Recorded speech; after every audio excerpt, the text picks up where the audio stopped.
வயலோ வயலோ வயலோ செழிக்க வாழ்வு தந்தானே, வயலோ வாழ்வு தந்தானே. அட பொன்னா விளையோ பூமிக்கு நல்ல விவரம் தந்தானே, உழவனின் உறவா வந்தானே.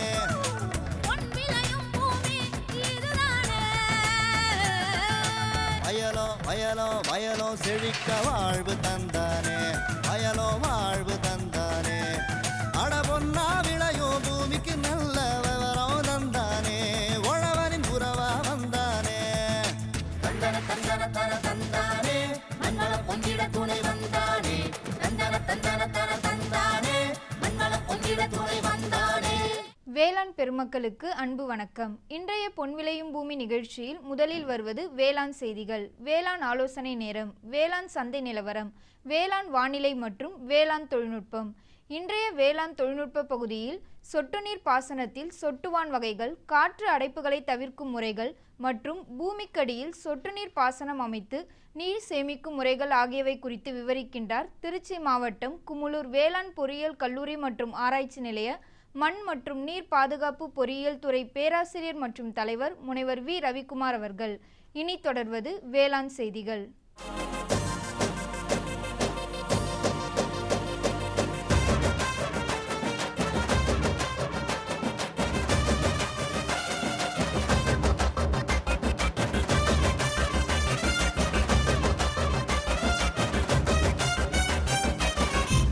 வணக்கம். வேளாண் செய்திகள்.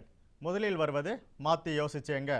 நீடித்த நிலையான கரும்பு சாகுபடி தொழில்நுட்பத்தின் மூலம் பயனடைந்த விழுப்புரம் மாவட்டம் கீழ்கூத்தப்பாக்கம் கிராம வேளாண்மையாளர் ஆர் பங்காரு அவர்கள் தரும் தகவல்கள். வேளாண் ஆலோசனை நேரத்தில் மதுரை, புதுக்கோட்டை, சிவகங்கை, திண்டுக்கல், ராமநாதபுரம் மற்றும் தேனி ஆகிய மாவட்டங்களுக்கான வேளாண் அறிவிக்கை. தொடரும் வேளாண் ஆலோசனை நேரத்தில் இன்றைய தாவர பகுதியில் குசும்பா. தொடரும் தகவல் நேரத்தில் கோயம்புத்தூர் தமிழ்நாடு வேளாண்மை பல்கலைக்கழகத்திலிருந்து வந்துள்ள தமிழ்நாட்டில் 2016ஆம் ஆண்டுக்கான வடகிழக்கு பருவமழை முன்னறிவிப்பு குறித்த தகவல்கள், உழவர் மற்றும் மீனவர்களுக்கான வானிலை முன்னறிவிப்பு. விரிவான செய்திகள். மாற்றி யோசிச்சேங்க. இந்தியாவில் விவசாயம் சார்ந்த தொழிற்சாலைகளில் முக்கிய இடம் வகிப்பது கரும்பு சார்ந்த சர்க்கரை தொழிற்சாலை. ஆகவே கரும்பு உற்பத்தி திறனை அதிகரிக்க வேண்டியது மிகவும் அவசியம். உற்பத்தி செலவை குறைப்பதற்கும் நீர் மேலாண்மையை கடைபிடிப்பதற்கும் உற்பத்தி திறனை அதிகப்படுத்துவதற்கும் நவீன கரும்பு சாகுபடி முறை ஒரு சிறந்த வழிமுறையாகும். திண்டிவனம் வேளாண் அறிவியல் நிலையத்தில் நீடித்த நிலையான கரும்பு சாகுபடி குறித்து பயிற்சி பெற்று பயனடைந்த விழுப்புரம் மாவட்டம் கீழ்கூத்தப்பாக்கம் கிராம வேளாண்மையாளர் ஆர் பங்காரு அவர்களை சந்தித்த போது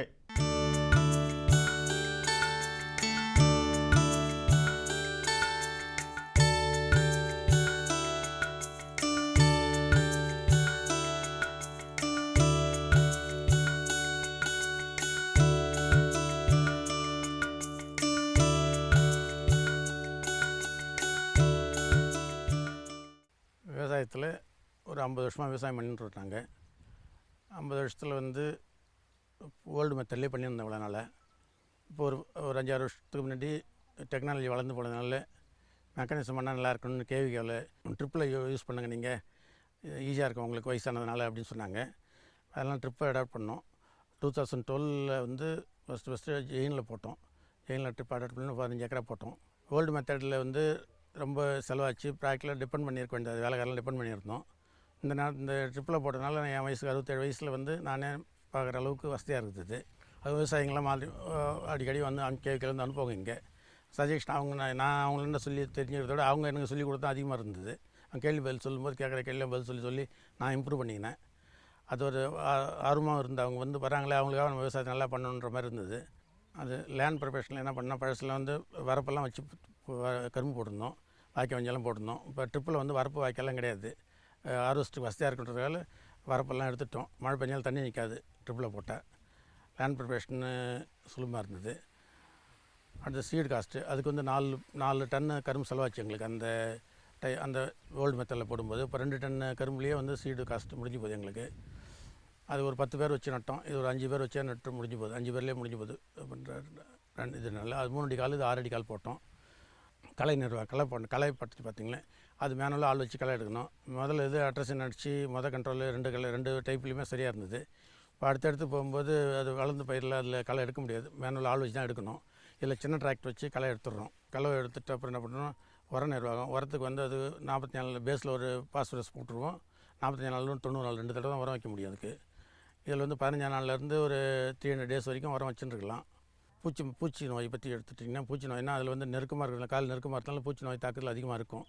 இதில் 6 அடி காலில் ஏரேஷன் இருக்குது, சன்லைட்டு, காற்றோட்டம் எல்லாம் வசதியாக இருக்கிறதுனால பூச்சி நோய் கம்மியாக இருக்குது எங்களுக்கு. இப்போ பூச்சி நோயை பற்றி சொல்லும்போது, பூச்சி வந்து எக்ஸஸ் எனர்ஜி வந்து பூச்சின்னு நான் வந்து மனசில் வச்சுருப்பேங்க. ஏதாவது டெபிசிட்டி இருந்ததுன்னா நோய், ஏதாவது இப்போ சத்து பத்தாக்குறையில் நோய் வருது, அதிகமாக எனர்ஜி இருந்ததுன்னா பூச்சி வருதுன்னு நான் முடிவு எடுத்திருப்பேன். பூச்சி இருந்தால் நைட்ரஜன் கூட போச்சு, நைட்ரஜன் குறைக்கணும்னு பூச்சியை கண்ட்ரோல் பண்ணிக்குவேன் நான். ஏதாவது ஒரு கலர் டிசீஸ் வந்ததுன்னா என்ன பண்ணுவேன்னா, ஏதோ டெபிசிட் இருக்குது, பொட்டாஷ் டெபிசிட், மைக்ரோஸ் டெபிசிட் இருக்குது, போரான், அயனு, ஜிங்க் ஏதாவது குறையுது, அதனால் நோய் வருதுன்றது அந்த இதை அப்ளை பண்ணி அந்த பூச்சி நோயை அப்படி கட்டுப்படுத்துவேன். பூச்சி மருந்து அடிக்கிறத விட இந்த விதத்தில் நான் என்ன அனுபவத்தில் கொண்டு வரேன். நான் அந்த விதத்தில் வளர்ச்சி பருவத்துலேருந்து எங்களுக்கு என்னென்னா காற்றோட்டம் இருக்குது, வெயில் நல்லா படுறதுனால வளர்ச்சி நல்லா இருக்குது. அது கனவு கெட்ட இருக்கும் பேர்ட்ஸு. இது ட்ரிப்பில் போட்டனால கனவு தூரமாக வருது. இப்போ 5 வருஷமாக ட்ரிப்பு, இப்போ 5 வருஷம் போயிருந்தது. ட்ரிப்பு க்ளீன் பண்ணுற வேலையில் எங்களுக்கு வாட்டர் இது வந்து ஈஸி வந்து கரெக்டாக இருக்கிறதுனால ட்ரிப்பு அடைக்கிற வேலை இல்லை எங்களுக்கு. க்ளீன் பண்ணாதே வாட்டர் இது ரிலீஸ் வால்வ், ஏர் ரிலீஸ் வால்வ் எடுத்து விட்டுட்டு ரெடி பண்ணிவிடுவாங்க. க்ளீன் பண்ணுற வேலை கம்மி எங்களுக்கு. வெரைட்டி வந்து ஒரு 6 வெரைட்டி போட்டிருப்பேங்க. நான் 86032 போட்டிருப்பேன். இப்போ 24 போட்டுருக்கேன். நெல்லிப்பம் வெரைட்டி 843 போட்டுருக்கேன். 1401 ஒரு வெரைட்டி போட்டுருக்கேன். எதனா ஒரே ஒரு எதாவது இப்போ கெட்டுதுன்னா கூட, ஒரு கிராப் கெட்டால் கூட மீதி எல்லாம் மேனேஜ் ஆகிறதுக்காக பூரா ஒரே வெரைட்டி போட்டுட்டிங்கன்னா இது பண்ணுறதில்ல. இதுக்கு முன்னாடி ரெக்கவரி வெரைட்டி தான் போடுவது முன்னாடி. இப்போ ஆலையில் கரும்பு வந்தால் போதும், எந்த வெரைட்டினாலும் போடலாம், நீங்கள் வெயிட் வந்தால் சரிதான்ற மாதிரி வெயிட் வர வெரைட்டாக பார்த்து இப்போ போடுறோம். பூச்சி நோய்க்கு அப்படி பூச்சி நோய் நிலத்தில் வர்றதில்லை. இப்போ நான் இவ்வளோ என்ன சொன்னதெல்லாம் நீங்கள் அடாப்ட் பண்ணிங்கன்னா கரும்பு விவசாயத்தில் லாபம் வரலாங்க. எனக்கு 67 வயசுலேயே லாபம் வரும்போது நீங்கள் என் வயசில் எல்லாம் விவசாயம் பண்ண போல ஒரு 50 வயசு 40 வயசுலாம் பண்ணுவீங்க. இதை விட நல்லாவே பண்ணலாம், நீங்கள் லாபம் நல்லா எடுக்கலாங்க. கரும்பு விவசாயம் நல்லா இருக்குங்க. மேலும் விவரங்கள் பெற வேளாண்மையாளர் ஆர் பங்காரு அவர்களை 09488135236 என்ற கைபேசி எண்ணில் தொடர்பு கொள்ளவும். இனி தொடர்வது வேளாண் ஆலோசனை நேரம்.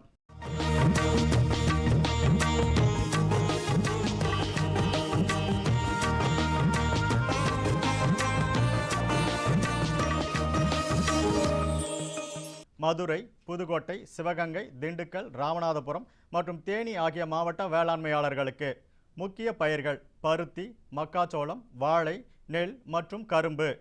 வரும் தினங்களில் வறண்ட வானிலை எதிர்பார்க்கப்படுவதால் வாழை மற்றும் காய்கறி பயிர்களுக்கு நீர்ப்பாசனம் செய்யவும். பகல் நேர வெப்பநிலை 32 டிகிரி செல்சியஸ்க்கும் அதிகமாக அதிகரிக்க வாய்ப்புள்ளதால் கறவை மாடுகள், உழவு மாடுகள் மற்றும் கோழிகளுக்கு போதுமான தண்ணீர் கொடுக்கவும்.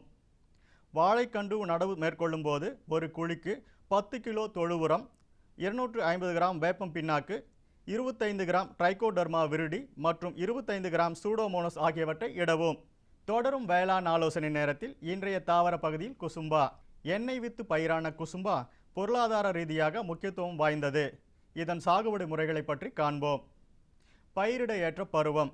தமிழகத்தில் எல்லா மாவட்டங்களிலும் மானாவாரி பயிராக கார்த்திகை பட்டத்தில் பயிரிடலாம். பயிரிட ஏற்ற ரகங்கள் K1, Co1. அறுவடை. முதிர்ந்த இலைகள் மற்றும் முழு செடியும் பழுப்பு நிறமாக மாறுவது முதிர்ச்சியை குறிக்கும். அறுவடை செய்யப்பட்ட பயிரினை களத்தில் வைத்து உலர்த்திய பின்பு விதையை தனியாக பிரித்தெடுத்து உலர்த்தி சுத்தம் செய்து கோணிகளில் சேமிக்க வேண்டும். மகசூல் 120 முதல் 130 நாட்களில் ஒரு ஹெக்டேருக்கு சராசரியாக 700 முதல் 800 கிலோ வரை மகசூல் கிடைக்கும். மேலும் விவரங்கள் பெற agritech.tnau.ac.in என்ற இணையதளத்தை பார்க்கவும். விளம்பர இடைவேளைக்கு பின் வேளாண் செய்திகள் தொடரும். சுகமாய் பரவும் நறுமணத்தில், சுவை எனும் இன்பத் தோட்டத்தில், வளர்ச்சி எனும் பாதையில், மலர்ந்திருக்கும் புன்னகையில், பசுமையான செடிகளில், பெரிய பெரிய வர்த்தகங்களில், தேனீக்களின் ரீங்காரத்தில், மகிழ்ச்சியின் இன்ப ஒலியில். NHM தோட்டக்கலை இயக்கம். எங்கள் விருப்பம், உங்களது புன்னகை. இனி வருவது தகவல் நேரம். இன்றைய தகவல் நேரத்தில் கோயம்புத்தூர் தமிழ்நாடு வேளாண்மை பல்கலைக்கழகத்திலிருந்து வந்துள்ள தமிழ்நாட்டில் 2016ஆம் ஆண்டுக்கான வடகிழக்கு பருவமழை முன்னறிவிப்பு குறித்த தகவல்கள். எதிர்வரக்கூடிய 2016ஆம் ஆண்டின் வடகிழக்கு பருவமழை காலத்திற்கான அக்டோபர் மாதம் முதல் டிசம்பர் மாதம் வரை மழை பற்றிய முன்னறிவிப்பு செய்வதற்காக தமிழ்நாடு வேளாண்மை பல்கலைக்கழகத்திலுள்ள வேளாண் காலநிலை ஆராய்ச்சி மையத்தில் ஆய்வுகள் மேற்கொள்ளப்பட்டன. இதற்காக ஜூன் மற்றும் ஆகஸ்ட் மாதங்களில் பசிபிக் பெருங்கடலில் பூமத்திய ரேகையை ஒட்டியுள்ள கடற்பகுதியின் மேற்பரப்பு நீரின் வெப்பநிலை மற்றும் தென்மண்டல காற்றழுத்த குறியீடு ஆகியவற்றை உபயோகித்து ஆஸ்திரேலிய நாட்டிலிருந்து பெறப்பட்ட மழை மனிதன் எனும் கணினி கட்டமைப்பு பயன்படுத்தப்பட்டது. இதற்கான தகவல்கள் தமிழ்நாடு வேளாண்மை பல்கலைக்கழக ஆராய்ச்சி நிலையத்திலிருந்து பெறப்பட்டன. தகவல்கள் கிடைக்க இயலாத இடங்களுக்கு மழை மனிதன் கணினி கட்டமைப்பில் உள்ள தகவல்கள் பயன்படுத்தப்பட்டுள்ளன. சேகரிக்கப்பட்ட மழையை பற்றிய புள்ளி விவரங்கள் ஆய்வுக்கு எடுத்துக்கொள்ளப்பட்டு 2016ஆம் ஆண்டில் தமிழகத்தின் பல்வேறு மாவட்டங்களில் 60% வாய்ப்பாக எதிர்பார்க்கப்படும் மழை அளவு தரப்பட்டுள்ளது. வடகிழக்கு பருவகாலத்தில் அனைத்து மாவட்டங்களிலும் சராசரி மழையளவு நீண்டகால சராசரி மழையளவிலிருந்து 19% வரை அதிகம் மற்றும் குறைந்த அளவிற்கு இடையில் கிடைக்கும் என எதிர்பார்க்கப்படுகிறது. மேற்கு மண்டல மாவட்டங்களான கோயம்புத்தூரில் நீண்டகால சராசரி மழையளவு 328 மில்லிமீட்டராகவும் எதிர்பார்க்கப்படும் மழையளவு 343 மில்லிமீட்டராகவும் எதிர்பார்க்கப்படும் அளவுகோல் சராசரி மழையாகவும், திருப்பூரில் நீண்டகால சராசரி மழையளவு 314 மில்லிமீட்டராகவும் எதிர்பார்க்கப்படும் மழையளவு 323 மில்லிமீட்டராகவும் எதிர்பார்க்கப்படும் அளவுகோல் சராசரி மழையாகவும், ஈரோட்டில் நீண்டகால சராசரி மழையளவு 314 மில்லிமீட்டராகவும் எதிர்பார்க்கப்படும் மழையளவு 315 மில்லிமீட்டராகவும் எதிர்பார்க்கப்படும் அளவுகோல் சராசரி மழையாகவும், வடகிழக்கு மண்டல மாவட்டங்களான சென்னையில் நீண்டகால சராசரி மழையளவு 788 மில்லிமீட்டராகவும் எதிர்பார்க்கப்படும் மழையளவு 731 மில்லிமீட்டராகவும் எதிர்பார்க்கப்படும் அளவுகோல் சராசரி மழையாகவும், திருவள்ளூரில் நீண்டகால சராசரி மழையளவு 588 மில்லிமீட்டராகவும் எதிர்பார்க்கப்படும் மழையளவு 558 மில்லிமீட்டராகவும் எதிர்பார்க்கப்படும் அளவுகோல் சராசரி மழையாகவும், காஞ்சிபுரத்தில் நீண்டகால சராசரி மழையளவு 640 மில்லிமீட்டராகவும் எதிர்பார்க்கப்படும் மழையளவு 626 மில்லிமீட்டராகவும் எதிர்பார்க்கப்படும் அளவுகோல் சராசரி மழையாகவும், வேலூரில் நீண்டகால சராசரி மழையளவு 348 மில்லிமீட்டராகவும் எதிர்பார்க்கப்படும் மழையளவு 348 மில்லிமீட்டராகவும் எதிர்பார்க்கப்படும் அளவுகோல் சராசரி மழையாகவும், திருவண்ணாமலையில் நீண்டகால சராசரி மழையளவு 445 மில்லிமீட்டராகவும் எதிர்பார்க்கப்படும் மழையளவு 432 மில்லிமீட்டராகவும் எதிர்பார்க்கப்படும் அளவுகோல் சராசரி மழை அளவாகவும், விழுப்புரத்தில் நீண்டகால சராசரி மழையளவு 498 மில்லிமீட்டராகவும் எதிர்பார்க்கப்படும் மழையளவு 455 மில்லிமீட்டராகவும் எதிர்பார்க்கப்படும் அளவுகோல் சராசரி மழை அளவாகவும், வடமேற்கு மண்டல மாவட்டங்களான சேலத்தில் நீண்டகால சராசரி மழையளவு 369 மில்லிமீட்டராகவும் எதிர்பார்க்கப்படும் மழையளவு 366 மில்லிமீட்டராகவும் எதிர்பார்க்கப்படும் அளவுகோல் சராசரி மழை அளவாகவும், நாமக்கல்லில் நீண்டகால சராசரி மழையளவு 291 மில்லிமீட்டராகவும் எதிர்பார்க்கப்படும் மழையளவு 278 மில்லிமீட்டராகவும் எதிர்பார்க்கப்படும் அளவுகோல் சராசரி மழை அளவாகவும், தருமபுரியில் நீண்டகால சராசரி மழையளவு 329 மில்லிமீட்டராகவும் எதிர்பார்க்கப்படும் மழையளவு 355 மில்லிமீட்டராகவும் எதிர்பார்க்கப்படும் அளவுகோல் சராசரி மழை அளவாகவும், கிருஷ்ணகிரியில் நீண்டகால சராசரி மழையளவு 289 மில்லிமீட்டராகவும் எதிர்பார்க்கப்படும் மழையளவு 302 மில்லிமீட்டராகவும் எதிர்பார்க்கப்படும் அளவுகோல் சராசரி மழை அளவாகவும், காவிரி பாசன மண்டல மாவட்டங்களான திருச்சிராப்பள்ளியில் நீண்டகால சராசரி மழையளவு 390 மில்லிமீட்டராகவும் எதிர்பார்க்கப்படும் மழையளவு 374 மில்லிமீட்டராகவும் எதிர்பார்க்கப்படும் அளவுகோல் சராசரி மழை அளவாகவும், தஞ்சாவூரில் நீண்டகால சராசரி மழையளவு 549 மில்லிமீட்டராகவும் எதிர்பார்க்கப்படும் மழையளவு 530 மில்லிமீட்டராகவும் எதிர்பார்க்கப்படும் அளவுகோல் சராசரி மழை அளவாகவும், அரியலூரில் நீண்டகால சராசரி மழையளவு 544 மில்லிமீட்டராகவும் எதிர்பார்க்கப்படும் மழையளவு 520 மில்லிமீட்டராகவும் எதிர்பார்க்கப்படும் அளவுகோல் சராசரி மழை அளவாகவும், பெரம்பலூரில் நீண்டகால சராசரி மழையளவு 440 மில்லிமீட்டராகவும் எதிர்பார்க்கப்படும் மழையளவு 432 மில்லிமீட்டராகவும் எதிர்பார்க்கப்படும் அளவுகோல் சராசரி மழை அளவாகவும், கரூரில் நீண்டகால சராசரி மழையளவு 314 மில்லிமீட்டராகவும் எதிர்பார்க்கப்படும் மழையளவு 344 மில்லிமீட்டராகவும் எதிர்பார்க்கப்படும் மழை அளவுகோல் சராசரி மழை அளவாகவும், திருவாரூரில் நீண்டகால சராசரி மழையளவு 717 மில்லிமீட்டராகவும் எதிர்பார்க்கப்படும் மழையளவு 756 மில்லிமீட்டராகவும் எதிர்பார்க்கப்படும் அளவுகோல் சராசரி மழை அளவாகவும், கடலூரில் நீண்டகால சராசரி மழையளவு 696 மில்லிமீட்டராகவும் எதிர்பார்க்கப்படும் மழையளவு 689 மில்லிமீட்டராகவும் எதிர்பார்க்கப்படும் அளவுகோல் சராசரி மழை அளவாகவும் நாகப்பட்டினத்தில் நீண்டகால சராசரி மழையளவு 937 மில்லிமீட்டராகவும்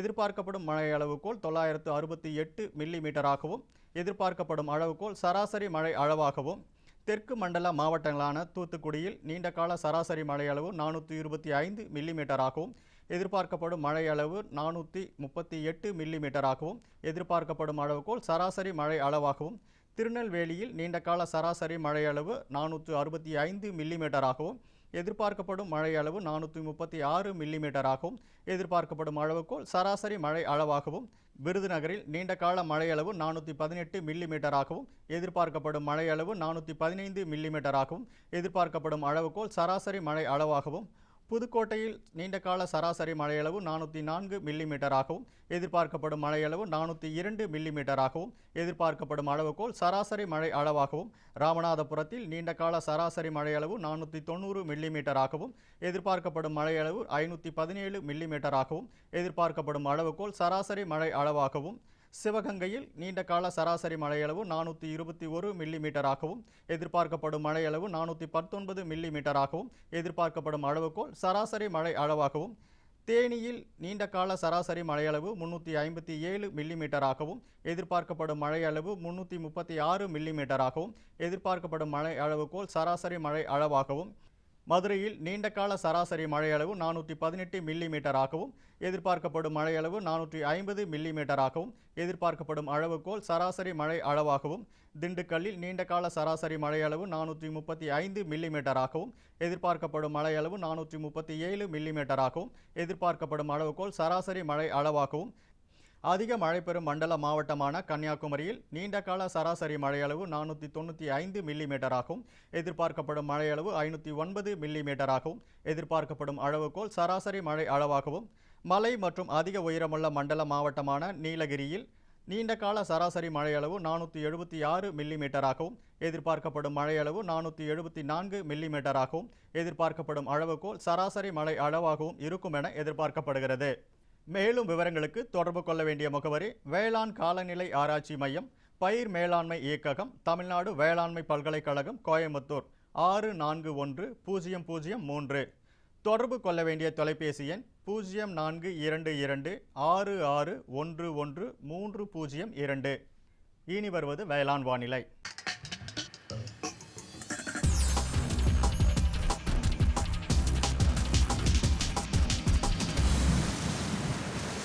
வானிலை முன்னறிவிப்பு. உழவர்களுக்கான வானிலை முன்னறிவிப்பு. தமிழகம் மற்றும் புதுச்சேரியில் ஒரு சில இடங்களில் மழையோ அல்லது இடியுடன் கூடிய மழையோ பெய்யக்கூடும். மீனவர்களுக்கான வானிலை முன்னறிவிப்பு. தமிழகம் மற்றும் புதுச்சேரி கடலோர பகுதியில் எச்சரிக்கை எதுவும் இல்லை. இத்துடன் இன்றைய வேளாண் செய்திகள் நிறைவு பெற்றது. வணக்கம்.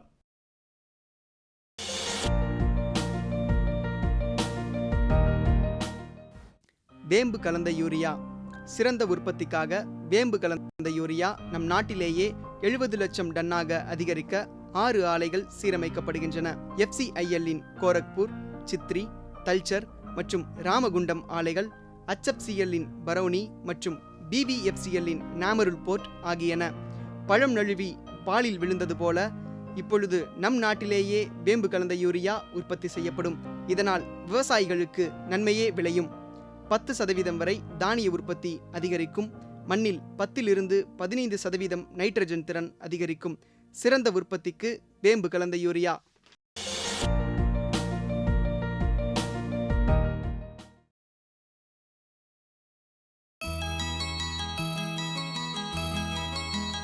நுண்ணிய பாசன முறையான சொட்டு நீர் பாசனம் நீர் மற்றும் உரங்கள் அதிக அளவில் வீணாவதை தவிர்த்து சரியான அளவில் நீர் பயன்பாட்டு திறனை அதிகரித்து பயிர் சாகுபடி செலவினை கட்டுப்படுத்துகிறது. மேலும் இதன் மூலம் விளைச்சலும் அதிகரிக்கிறது. வேளாண்மையாளர்கள் பயன்பெறும் வகையில் சொட்டு நீர் பாசனத்தில் சொட்டுவான் வகைகள், காற்று அடைப்புகளை தவிர்க்கும் முறைகள் மற்றும் பூமிக்கடியில் சொட்டு நீர் பாசனம் அமைத்து நீர் சேமிக்கும் முறைகள் ஆகியவை குறித்து விரிவாக விவரிக்கின்றார் திருச்சி மாவட்டம் குமுளூர் வேளாண் பொறியியல் கல்லூரி மற்றும் ஆராய்ச்சி நிலைய மண் மற்றும் நீர் பாதுகாப்பு பொறியியல் துறை பேராசிரியர் மற்றும் தலைவர் முனைவர் வி. ரவிக்குமார் அவர்கள்.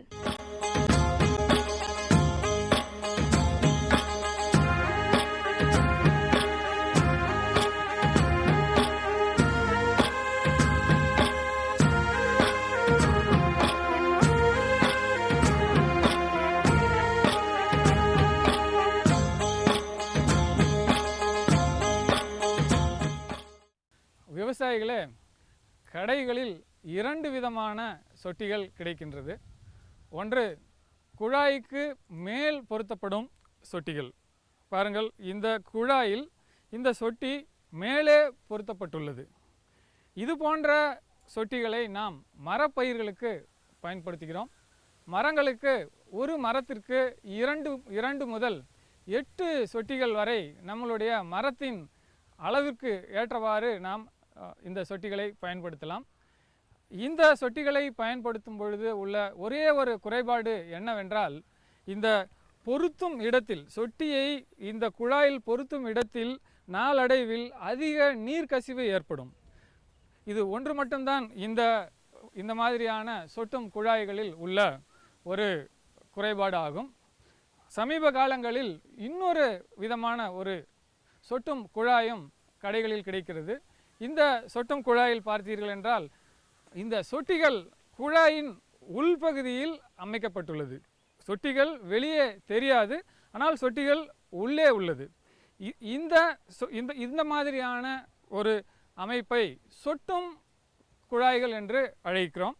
இந்த சொட்டும் குழாய்கள் எதற்காக பயன்படுத்துகிறோம் என்றால், குறுகிய இடைவெளி பயிர்களான காய்கறி பயிர்கள், சற்று நடுத்தரமான இடைவெளி பயிர்களான கரும்பு, வாழை, எலுமிச்சை, ரோஜா போன்ற பயிர்களுக்கு நாம் பயன்படுத்துகிறோம். இந்த சொட்டும் குழாய்களை நாம் மண்ணுக்கு மேலும் இடலாம், மண்ணுக்கு கீழும் இடலாம். மண்ணுக்கு கீழே இடுவதால் சில அனுகூலங்கள் உள்ளது. மண்ணுக்கு கீழே இடும் பொழுது நீர் ஆவியாதல், நாம் நீர் பாய்ச்சும் பொழுது மண்ணிலிருந்து நீர் ஆவியாகும் அளவு குறைவாக உள்ளது. மேலும் மண்ணுக்கு கீழே இந்த குழாய்கள் பதிக்கப்பட்டு விடுவதால் நாம் விவசாயம் செய்யும் பொழுது அறுவடைக்காக இயந்திரம் பயன்படுத்துகிறோம், களைகளை எடுப்பதற்காக களை எடுக்கும் இயந்திரங்களை பயன்படுத்துகிறோம். இது போன்ற இயந்திரங்களை நாம் பயன்படுத்தும் பொழுது இந்த குழாய்கள் மண்ணுக்கு கீழே இருப்பதால் நமக்கு எந்த விதமான ஒரு பாதிப்பையும் ஏற்படுத்துவதில்லை. அதனால் இந்த மண்ணிற்கு கீழே பதிக்கப்படும் குழாய்கள் இப்பொழுது விவசாயிகளிடையே பரவலாகி வந்து கொண்டுள்ளது. மண்ணுக்கு கீழே அமைக்கப்படும் சொட்டும் குழாய்களை அமைக்கும் பொழுது விவசாயிகள் கவனத்தில் கொள்ள வேண்டிய ஒரு முக்கியமான விஷயம் என்னவென்றால், ஒவ்வொரு கேட் வால்வுக்கும், நீர்ப்பாசனம் செய்யும் இடத்தில் உள்ள ஒவ்வொரு கேட் வால்வுக்கும் ஒரு வெற்றிட போக்கி அல்லது காற்று போக்கி என்று அழைப்பார்கள். இந்த காற்று அல்லது வெற்றிட போக்கியை அமைப்பது அவசியம். குறைந்தபட்சம் 1 அல்லது 2 அல்லது 3 அல்லது 4 வரை ஒரு வயலுக்கு அமைக்க வேண்டியது அவசியம். நாம் பம்பை நிறுத்திய பிறகு குழாயில் உள்ள நீர் மெதுவாக குழாயை விட்டு வெளியே சென்றுவிடும். குழாயை விட்டு நீர் வெளியே சென்றவுடன் குழாய்க்குள் வெற்றிடம் ஏற்படும். குழாய்க்குள் வெற்றிடம் ஏற்படுவதால் வெளியே உள்ள அட்மாஸ்பியர், வளிமண்டலம் என்று சொல்லப்படுகின்ற அட்மாஸ்பியரிலிருந்து காற்று சொட்டிகளின் வழியாக குழாய்க்குள் செல்லும். குழாய்க்குள் செல்லும் பொழுது சொட்டிகளினுடைய வெளிப்பகுதியில் உள்ள மண்ணை எடுத்துக்கொண்டு குழாய்க்குள் சென்றுவிடும். நாம் காற்று அல்லது வெற்றிட போக்கியை நிறுவும் பொழுது என்ன நடக்கிறது என்றால், வெற்றிடம் உருவாகும் பொழுது அந்த வெற்றிடத்தை நிரப்புவதற்கு இந்த காற்று அல்லது வெற்றிட போக்கியில் உள்ளே காற்று நுழைந்து அந்த வெற்றிடத்தை நிரப்பி விடுகிறது. அதனால் மண் குழாயினுள் செல்வதில்லை. ஆகவே இந்த காற்று அல்லது வெற்றிட போக்கியை நாம் மண்ணுக்குள் புதைந்த சொட்டும் குழாய்களை அமைக்கும் பொழுது பயன்படுத்தினால் குழாய்க்குள் மண்ணினால் ஏற்படும் அடைப்பை நன்றாக தடுக்க முடியும். விவசாயிகளே, உங்கள் பம்பு போதிய அழுத்தம் கொடுக்க முடியவில்லை என்றால் நீங்கள் வெஞ்சூரியை பயன்படுத்துவது மிக மிக கடினம். அதற்கு பதிலாக, வெஞ்சூரிக்கு பதிலாக உரத்தொட்டி என்ற ஒரு உரம் செலுத்தும் கருவியை நீங்கள் பயன்படுத்தலாம். உரத்தொட்டி என்ற உர செலுத்தும் கருவி ஒரு மிகப்பெரிய இரும்பு கலனால் ஆனது. வெஞ்சூரி இருக்கும் இடத்திற்கு பதிலாக அந்த இடத்திலேயே நீங்கள் உரத்தொட்டியை பயன்படுத்தி கொள்ளலாம். ஆனால் இந்த உரத்தொட்டியை பயன்படுத்தும் பொழுது ஏற்படும் அழுத்த இழப்பு மிக மிக குறைவாக இருக்கும். ஆனால் இந்த உரத்தொட்டியானது சிறிது விலை அதிகமாக ஆகும். அது வந்து ஒரு 5000 6000 ரூபாய் வரைக்கும் உங்களுக்கு செலவாகும். சொட்டு நீர் பாசனத்தை நிலத்தில் நிறுவுவதற்கு முன்பு விவசாயிகள் முக்கியமாக முதலாக தெரிந்து கொள்ள வேண்டியது என்னவென்றால், விவசாயியிடம் உள்ள பம்பு போதிய அழுத்தத்தை தருமா தராதா என்பதை தெரிந்து கொள்ள வேண்டியது அவசியம். நம்மளுடைய பம்பில் முதலாவதாக விவசாயிகள் பார்க்க வேண்டியது என்னவென்றால், எல்லா பம்புகளின் மீதும் ஒரு வில்லை லேபிள் பொருத்தப்பட்டிருக்கும். அந்த லேபிள் மீது ஹெச்பி ஹார்ஸ் பவர் குதிரை திறன் எவ்வளவு என்பது எழுதப்பட்டிருக்கும். அதோடு கூட அதற்கு பக்கத்திலே டோட்டல் ஹெட் அல்லது ரேஞ்ச் என்று ஆங்கிலத்தில் எழுதியிருக்கும். அதற்கு பக்கத்தில் என்ன எழுதியிருக்கிறது என்பதை நாம் பார்க்க வேண்டும். எடுத்துக்காட்டாக ஒரு 20 மீட்டர் உள்ளது, 20 மீட்டர் என்று எழுதியிருப்பதாக வைத்துக்கொள்வோம். 20 மீட்டர் என்று எழுதியிருந்தால் அந்த பம்பானது 20 மீட்டர் அளவுக்கு அழுத்தத்தை தரவல்ல ஒரு பம்பாக இருக்கும். நம்மளுடைய கிணற்றில் நீரினுடைய ஆழம் 18 மீட்டர் ஆழத்தில் இருக்கிறது என்று எடுத்துக்கொள்வோம். இந்த பம்பு வயலில் வேலை செய்யும் பொழுது தன்னுடைய ஆற்றலில் 18 மீட்டர் ஆற்றல் அளவுக்கு நீரை கீழிருந்து மேலே எடுத்து செல்வதிலேயே அது பயன்படுத்திவிடும்.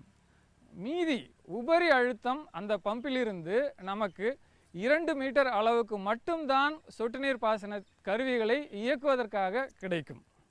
இந்த 2 மீட்டர் அழுத்தம் சொட்டு நீர் பாசன கருவிகளை இயக்குவதற்கு போதுமா என்றால் அது போதாது. ஏனென்றால் சொட்டு நீர் பாசன கருவிகள் நன்றாக இயங்குவதற்கு 10 மீட்டரிலிருந்து ஒரு 15 மீட்டர் அளவுக்கு உபரி அழுத்தம் அந்த பம்பிலிருந்து கிடைக்க வேண்டும். இந்த நம்முடைய பம்பு 10 மீட்டரிலிருந்து 15 மீட்டர் அளவுக்கு அழுத்தத்தை கொடுக்குமா என்பதை நாம் வயலிலேயே நன்றாக சோதித்து அறிய முடியும். தோராயமாக ஒரு 15 அடியிலிருந்து 20 அடி தூரம் வரை தண்ணீர் போய் விழுந்தால் நம்முடைய பம்பானது 10 மீட்டர் அளவுக்கு ஒரு உயர அழுத்தத்தை கொடுக்க வல்லதாக இருக்கும் என்பதை நாம் அறியலாம். மேலும் விவரங்கள் பெற முனைவர் வி. ரவிக்குமார் அவர்களை 09865113161 என்ற கைபேசி எண்ணில் தொடர்பு கொள்ளவும். பிரதம மந்திரி வேளாண் நீர்ப்பாசன திட்டம் விவசாயிகளின் நன்மையை நோக்கிய முன்னேற்றம். பிரதம மந்திரி வேளாண் நீர்ப்பாசன திட்டம் ஒவ்வொரு வயலுக்கும் நீர், ஒவ்வொரு துளியிலும் அதிக விளைச்சல். சரியான நீர்ப்பாசன முறைகள் மற்றும் நீர் பாதுகாப்பின் புதிய தொழில்நுட்பங்களுடன் பூமியின் நீரளவு அதிகரிக்கும். வட்டார அளவில் நீர்ப்பாசன திட்டங்கள் நடக்கும். நீர்ப்பாசனமற்ற இடங்களிலும் நீர் பாய்ச்சுவதால் உற்பத்தி அதிகரிக்கும். இந்திய அரசின் மாபெரும் திட்டம் பிரதம மந்திரி வேளாண் நீர்ப்பாசன திட்டம்.